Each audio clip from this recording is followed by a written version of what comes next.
Masih tentang usia, Bapak Ibu, bagi yang mencatat, nama surahnya di surah Luqman, surah 31 ayat 34. Innallaha indahu ilmus sa'ah. Di ayat ini Allah sebutkan 5 rahasia ilahi. 1, hanya Allah yang tahu kapan hari kiamat. Wa yunazzilul ghais, tentang turunnya hujan. Wa ya'lamu ma fil arham. Pertama tadi rahasia Allah tentang kiamat. Adik-adik, kiamat bukan qiyamul lail, kiamat. Yang kedua, wa yunazzilul ghais, tentang turunnya hujan.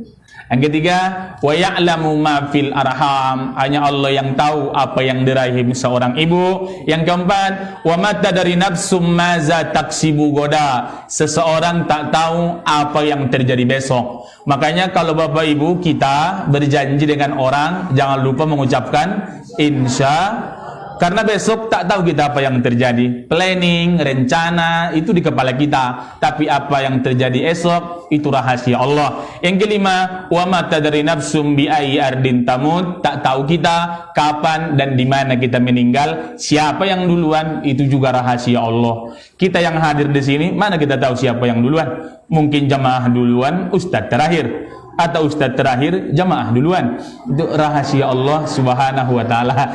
Jadi intinya amanah pertama usia, udah kami bahas nih kemarin. Bagi Bapak Ibu yang tidak hadir, ini biar menjadi ilmu kepada kita. Yang kedua, amanah Allah berikan, amanah badan, fisik. Inilah jasad.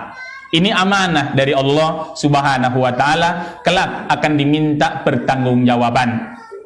Nama ayatnya Yasin, surat Yasin. Urutan surah 36, nomor ayat 65. Saya bacakan ayat ini, insya Allah Bapak Ibu hafal, karena sering kita wirid Yasin. Di sini masih ada wirid Yasin. Alhamdulillah. Ayatnya, al-yawma nakhtimu ala afwahihim wa tukallimuna aydihim wa tashhadu arjuluhum bima kanu. Berarti hafal Ibu kalau kuat suaranya. Kalau tak hafal, bibirnya aja bergerak-gerak. Itu namanya lip sync. Karena waktu ada orang meninggal, waktu baca Yasin itu, tak semua juga orang keluar suaranya. Ada yang model begitu. Ada yang ujung-ujungnya turja'un, fayakun, hakim, salim. Tapi pas sadaqallah dia yang paling semangat. Sadaqallahul azim. Kenapa semangat? Lontong udah datang. Jadi jamaah yang berbahagia, Bapak Ibu, al-yauma nakhtimu ala afwahihim. Pada suatu saat nanti mulut mereka akan kami tutup. Kenapa ditutup? Karena mulut inilah yang paling sering membela kita, walaupun nurani kita mengingkarinya. Nurani kita itu jujur mengakui perbuatan kita, tapi terkadang mulut tak mau mengakui itu, maka mulut akan ditutup karena selalu membela kita. Habis itu dijelaskan di ayat itu, al-yauma nakhtimu ala afwahihim wa tukallimuna aydihim, tangan mereka akan berbicara, wa tashhadu arjuluhum bima kanu yaksibun, kaki mereka akan bersaksi dengan apa yang mereka lakukan, kemana langkah mereka langkahkan. Itulah makanya Bapak Ibu, dalam surat Yasin, ini masih surat Yasin, urutan surah 36 ayat 12, inna nahnu nuhyil mauta, sungguhnya orang yang meninggal kelak akan kami hidupkan kembali. Wa naktubu ma qaddamu wa asaruhum, semua bekas tapak kaki, bekas-bekas langkah mereka, wa kulla syai'in, semuanya itu ahsaynahu fi imamin mubin, kami tulis dalam catatan amal ibadah mereka. Jadi langkah kita kemana aja, kelak itu akan diminta tanggung jawab. Itu kan kaki dan tangan yang diminta tanggung jawab Pak Ustadz. Yang lain apakah diminta tanggung jawab? Iyo, mana contohnya? Ucapan. Nama surahnya Qaf, ada di Quran namanya surah Qaf. Urutan surah 50, nomor ayat 18. Ma yalfizu min qaulin, apapun yang terucap dari lisanmu, maksudnya kata-kata yang keluar dari mulut kita, kalimat yang kita ucapkan setiap saat, illa ladaihi raqibun atid, melainkan semua masuk dalam catatan malaikat raqib, masuk dalam catatan malaikat atid.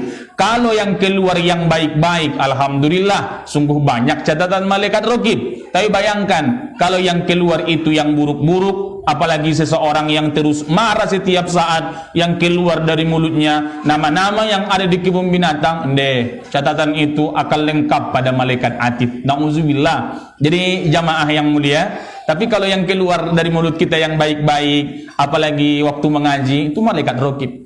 Ustadz, aku belum pandai mengaji Al-Quran, kata seorang bapak. Kalau bapak belum pandai Al-Quran, alif-alif dulu. Apa itu alif-alif? Kalau sekarang ikro namanya. Kalau dulu alif-alif. Ingat itu dulu. Alif date, alif bawa'i, alif dopan u. Dulu gitu kan? Ba dua di atas ban, ba dua di bawah bin, ba dua di depan bun. Yang paham itu udah tua. Anak-anak sekarang ngertinya a. Itu deh ya. A ba a, bata ba, basa ba, ko. Itu ya. Itu yang sekarang. Jadi yang baik-baik, yang buruk-buruk diminta pertanggungjawaban pada kita. Masih turunan ayat yang di surah Qaf, Bapak Ibu, tentang pengawasan malaikat pada kita. Nama surahnya Al-Infitar. Urutan surah ke-82, nomor ayat 10, 11, 12. Wa inna alaikum lahafizin. Sesungguhnya bersamamu ada malaikat penjaga. Dek, sudah ada yang nonton? Seriuslah. Wa inna alaikum lahafizin. Sungguhnya bersamamu ada malaikat penjaga. Kiraman katibin. Dua malaikat mulia yang selalu mencatat. Ya'lamuna ma taf'alun. Mereka akan mengetahui apapun yang engkau lakukan meskipun itu kecil. Al-Zalzalah surah 99 ayat 7 dan 8. Faman ya'mal misqala dzarratin khairan yara wa man ya'mal misqala dzarratin syarran yara.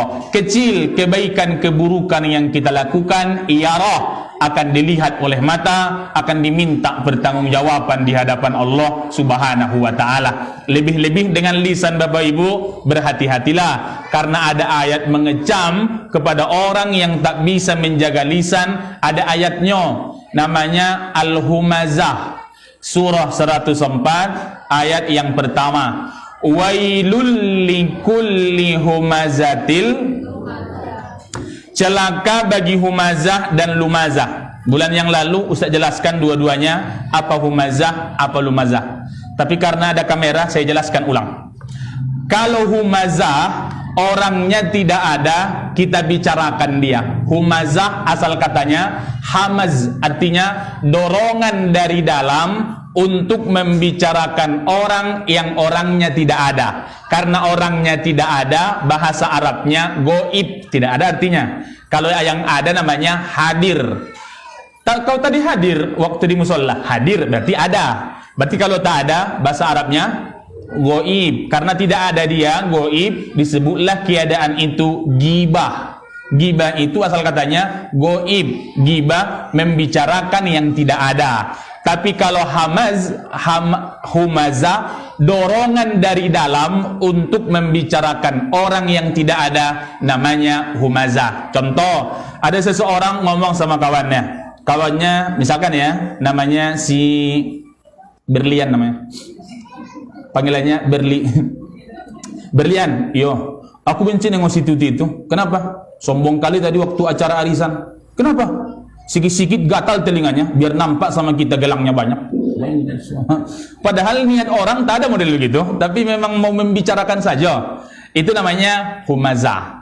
Kalau lumazah, orangnya ada di dekat kita, bahkan di depan kita, tapi kita bicarakan dia dengan bisikan, main mata, mimik wajah, body language, main tangan, itu bahasa Arabnya lumazah.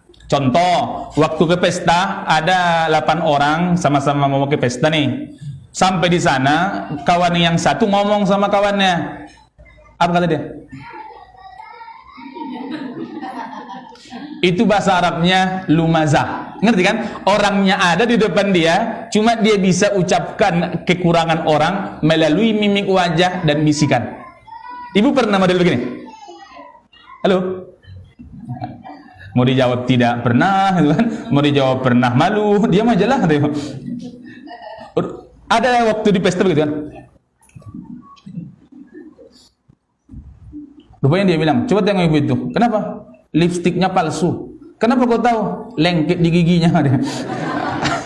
Misal nih contoh, mohon maaf ibu, tidak menyinggung, tidak bermaksud menyinggung. Oke, Bapak Ibu yang mulia, masih tentang Ustadz, itu kan yang ngomong yang kena. Aku kemarin di situ tak ada menggibah doh. Aku cuma mendengarkan doang, kata dia. Ada juga ayatnya Al-Isra, urutan surah 17, nomor ayat 36. Wala taqfu ma laisa laka bihi ilmu. Jangan engkau mengikuti sesuatu kalau engkau tidak tahu ilmunya. Inna sam'a, sesungguhnya pendengaranmu, wal basara, penglihatanmu, wal fuad, nuranimu, kullu ulaika anhu mas'ula, semua akan disoal di hadapan Allah Subhanahu wa taala. Kan yang menggibah dia. Kenapa aku ikut juga Pak Ustadz? Iya, dia semangat menggibah karena ada yang mendengarkan kan? Coba tak ada yang mendengarkan, langsung selesai dia. Pas dia mau menggibah, pergi kita semua. Ibu, jangan suka berkawan dengan orang yang suka menggosip. Karena waktu kita ada, orang lain yang digosipinya. Waktu kita tidak ada, kita yang digosipinya. Ya, nauzubillah. Jadi Bapak Ibu, ini amanah kedua Allah berikan pada kita, namanya Bapak Ibu amanah fisik, amanah anggota badan. Mudah-mudahan amanah ini bisa kita jaga dengan baik. Amin ya robbal. Yang ketiga, amanah itu diberikan Allah pada kita, amanah harta. Bahasa Minangnya harato, harta. Nama surahnya Bapak Ibu di surah Al-Munafikun. Ada di Quran nama surah Al-Munafikun. Apa artinya Al-Munafikun? Munafik. Ayatul munafik salasun. Tanda orang munafik ada 3. 1. Idza haddasa kazaba. Kalau berucap berbohong. Wa idza wa'ada akhlafa. Kalau berjanji mengingkari. Wa idza tumina khona. Diberikan amanah. Ya, munafik tuh. Jadi jamaah yang mulia, di Al-Munafikun surah 63 ayat 9 dan ke-10. Ya ayyuhalladzina amanu. Kemarin sedikit kita singgung ini Bapak Ibu. Tapi kemarin ibu-ibu nampaknya banyak di luar. Sekarang alhamdulillah udah banyak yang di dalam. Kalau ayat dimulai dengan ya ayyuhan nas itu makkiyah. Makkiyah itu ayat yang turun di Mekah, Makkiyah namanya. Berarti satu lagi Madaniyah, ayat yang turun di Madinah. Karena periode dakwah Nabi kan ada 2. Ada waktu di Mekah 13 tahun, waktu di Madinah 10 tahun. Ayat yang turun di Mekah banyak dimulai dengan ya ayyuhan nas. Tapi kalau di Madinah banyak dimulai dengan ya ayyuhalladzina amanu. Berarti ayat tentang puasa turun di Makkah atau Madinah? Tadi ya ayuhan nas Makkiyah, ya ayyuhalladzina amanu Madaniyah. Ayat berpuasa dimulai dengan ya, berarti turun di Madinah. Makanya puasa itu baru diwajibkan tahun kedua Hijriah. Jadi Bapak Ibu yang mulia, sama dengan ayat ini Madaniyah. Ya ayyuhalladzina amanu, wahai orang yang beriman. La tulhikum amwalukum wala auladukum an dzikrillah. Jangan sampai hartamu, anakmu membuatmu lalai daripada mengingat Allah Subhanahu wa taala. Wa may yaf'al zalik, orang yang lalai kepada Allah gara-gara anak, gara-gara harta. Ada orang lalai gara-gara harta. Banyak. Kenapa belum sholat? Nanggung kerjaan ini. Mau mandi pun nanti deh. Nanggung lah, nanti aja lah. Misal nih, lagi bekerja dia. Ada juga orang lalai gara-gara anak. Ada kan? Anak. Aku bukan gara-gara anak lalai Pak Ustadz. Gara-gara cucu kata ibu itu. Jadi jamaah yang mulia, orang yang lalai gara-gara anak, orang yang lalai gara-gara harta, faulaika humul khosirun. Mereka itulah orang-orang yang merugi. Nauzubillah. Lanjutan ayat ini bagi kita, saya, Bapak Ibu, ketika Allah menitipkan harta, wa anfiku, berinfaklah. Min qabli ayyatiya ahadakumul maut, sebelum maut datang menjemputmu. Fayaqula rabbi laula akhartani ila ajalin qarib. Kalau sudah meninggal dunia, Bapak Ibu, kalaulah bisa kita tanya orang yang ada di kubur, apa penyesalanmu ketika hidup di dunia yang belum engkau lakukan? Apa jawab dia? Laula akhartani ila ajalin qarib, ya Allah, kembalikan aku ke dunia walau hanya sesaat saja, fa as-saddaqa, saya akan bersedekah. Wa akum minas solihin, saya akan menjadi hamba Allah yang soleh. Berarti dia ingin dikembalikan ke dunia model kita sekarang. Yang dua inilah yang akan dia lakukan. Pertama, akan sodakoh. Berarti masalah uang ya. Wa akum minas solihin, dan juga menjadi hamba Allah yang soleh. Karena setidaknya amal itu ada tiga. Ada amal badan, sholat, itu amal badan. Ketika kita berpuasa, amal badan juga. Tapi ada yang kedua, amal mal, ibadah maliyah. Maksudnya amal harta. Amal harta ini setidaknya ada 5. Ada zakat, ada infak. Yang ingat ya, satu zakat, 2 infak, 3 bukan sholat, sodako. Yang keempat namanya hibah atau hadiah. Contoh hadiah nih begini. Ibu ketika punya cucu, dia dapatlah juara 3 di kelas. Ibu bangga. Dia juara 3 dari 4 siswa. Rupanya dia murid PAUD nih. Mereka cuma berempat di lokal itu. Jadi karena bangga cucu dapat prestasi, akhirnya ibu kasihlah sesuatu. Pas dia buka, rupanya seragam timnas merah putih.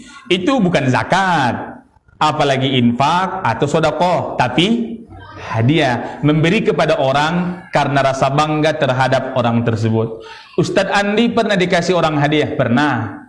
Mak majelis taklim sebelum Ramadan ngasih bingkisan. Saya buka, isinya sarung wadimor, tentu sarung kita. Apakah itu zakat? Tidak juga.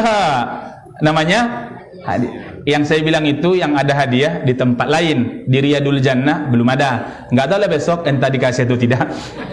Sama-sama berdoa lah kita. Jadi Bapak Ibu yang mulia, itu amal harta juga namanya. Ada yang kelima namanya wakaf. Wakaf kata kita. Bahasa Arabnya wakaf. Waktu baca Al-Quran, satu saat kita berhenti. Ketika ditanya, kenapa berhenti? Ada wakaf. Wakaf artinya berhenti. Apa hubungan memberikan harta dengan berhenti, Pak Ustadz? Normal, kalau ada orang meninggal, hartanya itu akan dikasih kepada anak, kepada istri. Namanya harta warisan. Kalau gono gini, bercerai. Baru gono gini. Apa arti gono gini? Kau begono, aku begini katanya. Ini harta waris. Itu normalnya begitu. Dari ayah turunlah ke anak atau ke istrinya, gitu kan? Tapi kalau sudah wakaf, berhenti waris dari harta tadi, dari ayah ke anak. Karena harta ini sudah berhenti. Kenapa? Karena sudah diserahkan untuk kepemilikan umum, untuk membangun kamar mandi, untuk membuat ini dan lain sebagainya. Insya Allah lain kali kita perdalam itu Bapak Ibu. Intinya amal tadi pertama ibadah badaniah. Ada yang kedua namanya ibadah mal. Mal artinya itu sudah menjadi bahasa kita. Mal SKA, mal Ciputra, mal Pekanbaru. Itu tulisannya mal loh Ibu kalau perhatikan. Nanti lah pergi ke Ciputra dulu. Apa tulisannya? MAL, mal tulisannya. Jadi jamaah yang mulia, tapi ada yang ketiga. Yang dua ini tidak lengkap kalau yang ketiga ini tidak ada. Apa itu, Ustadz? Amal itu ibadah qalbiyah, ibadah hati. Maksudnya ikhlas. Itu di sini kan? Tak bisa saya sebut ikhlas itu. Ikhlas itu bukan disebut tapi di sini. Makanya dalam ibadah panduan kita ada di surah Al-An'am. Urutan surah yang ke-6 nomor ayat 162. Kul, katakanlah, inna solati, sungguhnya solatku, wa nusuki, amal ibadahku, wa mahyaya, hidupku, wa mamati, matiku, lillahi, bukan lillahi ta'ala, lillahi rabbil alamin. Lillahi ta'ala itu salat maghrib, ibu. Usolli fardul maghribi salasa rakaatin adaan. Kalau yang tadi beda. Inna salati wa nusuki wa mahyaya wa mamati lillahi salah itu. Rabbil alamin. Oke, maklumlah anak-anak gitu kan. Oke, Bapak Ibu yang mulia, jamaah, kembali ke laptop. Bahwa tadi orang yang sudah meninggal dunia, penyesalan dia yang dua inilah. Bisa bersedekah, berarti ibadah mal, dan juga menjadi hamba yang soleh. Dia melaksanakan ibadah badania. Tapi bagaimanalah sudah meninggal dunia? Penyesalan itu selalu datang di awal atau di akhir? Karena di awal namanya pendaftaran. Jadi sebelum menyesal kita di akhir, mendaftarlah kita di awal menjadi orang-orang baik, insya Allah.